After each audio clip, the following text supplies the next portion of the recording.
Welcome back. It is Smoking and Toasting. We are coming to you with craft beer, fine spirits, and hand-rolled cigars. This is show number 151, and we're brought to you by B&B Butchers and Restaurant, 1814 Washington Ave in Houston, and in the shops at Clear Fork in Fort Worth. Bacon.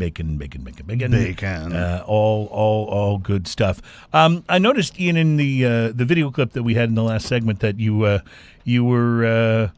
goofing around with some Bugatti lighters. So one of the fun things, and I think I mentioned this before at IPCPR, is the accessories. Like, accessories are fun. Yes, they are. You know, and in most cigar stores... And make wonderful gifts for people whose birthday is next month. Noted. Most cigar stores, don't carry a ton of accessories. They carry... a medium to a small amount of right, depending on the size of the store, of course. Yes. Cigar store. I'm saying guitar store. Depending on the size of the cigar store, but and some places carry more than others. But I love the new fancy stuff, and Bugatti has these lighters where you just buy these cartridges, cartridges, and you stick them in there, and you don't have to worry about. You don't have to do all the. No, you don't. It's literally just a little can of lighter fluid. You just stick in there and screw the thing together, and it works great. They had a few different models. They had the ones where you can angle the head on and everything. Now, these are pretty good size lighters, so I noticed you either got to have big pockets, or they're kind of more like. For a moment, I thought lighters. it was like the handle of a lightsaber. Right, when you but clicked man, it was going to. Yeah, it does kind of look like that. Style-wise, they're great, but they feel like really solid in your hand too. The next thing we saw in there was Zippo. Now, Zippo had a great little booth. Now, we all know Zippo lighters, okay? Yeah. And if you're like me, I love Zippo lighters. They're just cool, okay? However, they're not always cool for cigars because it's a very soft flame. Now, you can use it, but, most of the time we like a torch. And a lot of Zippos are using the liquid lighter fluid, which is also not as good for cigars. Which also imparts. Yeah. Now, they do have the low-odor fluid, which came about a few years back, which makes a lot of difference. Yes. And I use a Zippo almost exclusively for lighting my pipes when I use that. So you've got that cool pipe lighter that you lay on its side. Right. So it's got the hole in the top where you lay it on its side, and it draws the flame right down in when you puff on your pipe. So I have a few Zippos where I bought some cheap little cigar lighter inserts that have the torches in them, but they're little plastic inserts. They're not very good. They do whatever they do. Right. But Zippo saw this in the community, and I guess went, you know what? We can do that better. Yeah. And they make the high quality. They're all metal inserts for their lighters, and they fit perfectly. There's no weird space in there. They don't feel clunky when you're lighting it or anything. It doesn't feel like plastic, junk. I love this. And so those are going to be. And I don't think they're that much. I think, what did they say? I didn't listen to it while I was playing, but I think they were like $15 to $20 depending on one or two torch. And of course they hold a lot of fluid. So if you're looking for a great classy lighter, and you can, with any Zippo, just like any other Zippo, you can take it out and change your lighter skin if you're so inclined. And Zippos have always been so cool and collectible. Yeah, with what's on the outside of the lighter. Yeah, so I have some really cool ones. Some of them are just plain brass. I have a few where they're kind of wearing off some of the lettering, and some of them are engraved. I like Zippos. I think they're cool, and it's a classy light. It just looks great. So anyway, I just thought that was a lot of fun. We hung around and looked at a lot of accessories. Yeah. Well, there's a lot to look at something like that. I heard you brought beer.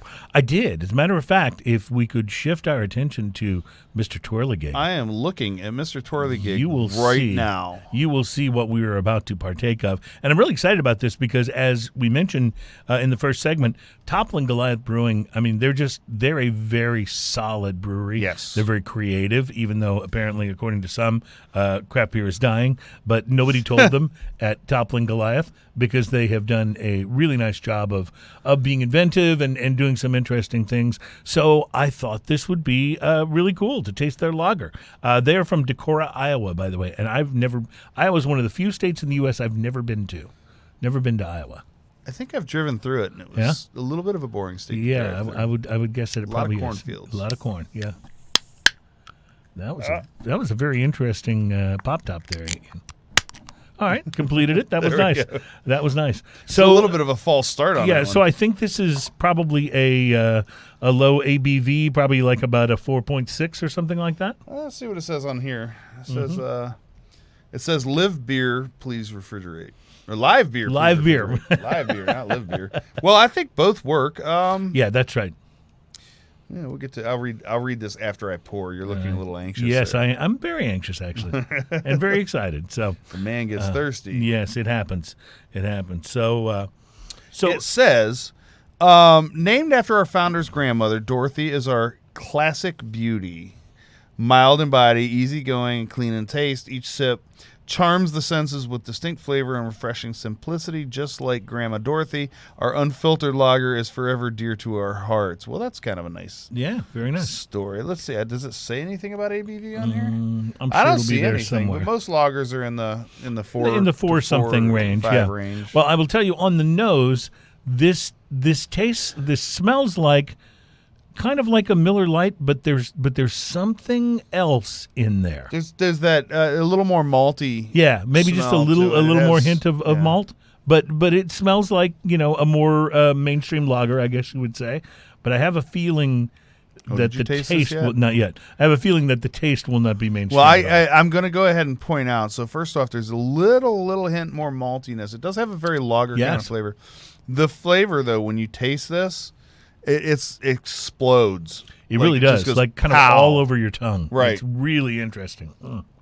It's got such a big, bright flavor with a malty finish. Yes. Like, this is delicious.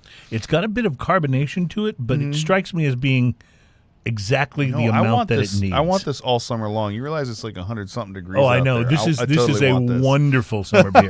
You're absolutely right. Like, this is easy to drink. It has just enough body in the mouthfeel too to make it feel like a real beer, not like a watery beer. Correct. It doesn't You come know- across like like you've checked the color of the mountains before you popped it open. That's right. It doesn't give you that same vibe. No, it's delicious. Like you said, it's light. You could crush it a bit at the pool or at the beach in the summer.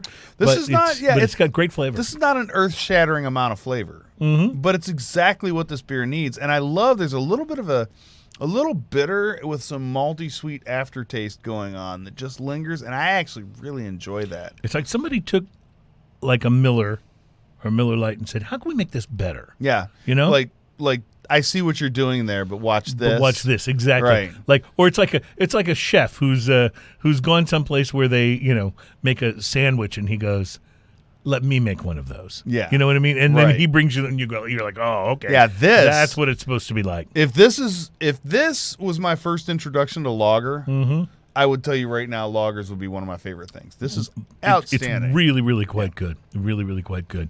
Well, you want to put that back on Mr. Twirligate so That people can gets see on that Mr. can Twirligate again. It's a really nice one. Now, these are difficult to find in Texas. I'm not sure what states Iowa can export beer to freely, but if you're certainly in Iowa, grab this and grab it quick because this is a wonderful lager. Oh yeah, and if anyone from Toppling Goliath is listening to me, send me some of this. This is wonderful. And by the way, send us Toppling Goliath people. Send us some info on how people can get your beers if they're not in your state, because that's something that we don't. That is a Quite good no. lager. I'm going for Well, more. I've loved their IPAs that I've had a chance. We're going in for more. And they've had great IPAs, great pale ales, and always very creative stuff. So it's always interesting to me, somebody that kind of seems to specialize in like IPAs or the heavier beers or a combination of the two, to see how they do a lager. Well, And in here's this the deal. case, this case, fantastic. Lagers are difficult to make. Really, really good lagers, Right. because there's such a delicate beer overall. It's real easy to go too far one way or the other with it. Like too much of something, and it doesn't really represent a lager anymore. And not enough, and it turns into your basic macro brew. Right, exactly. You know. No, that's exactly right. You can definitely go, okay, I'm going to get really creative and really screw a lager up. Right. But you can also not get creative enough, and That's right. you've got a course. At some point in time, if you get too creative with your meatloaf, it's just a casserole. That is well said, my friend, and a perfect place to take a break at the end of this segment. We will be right back. In our next segment, we're going to go with another brewery we have huge love and respect for, Bell's. They have released a dry hopped pale ale called Smitten. So we'll go there next. Plus, the craft beer trend, bringing babies to breweries. Is it a good thing or is it a bad thing? We will talk about that coming up I have next. opinions. I like when you have opinions.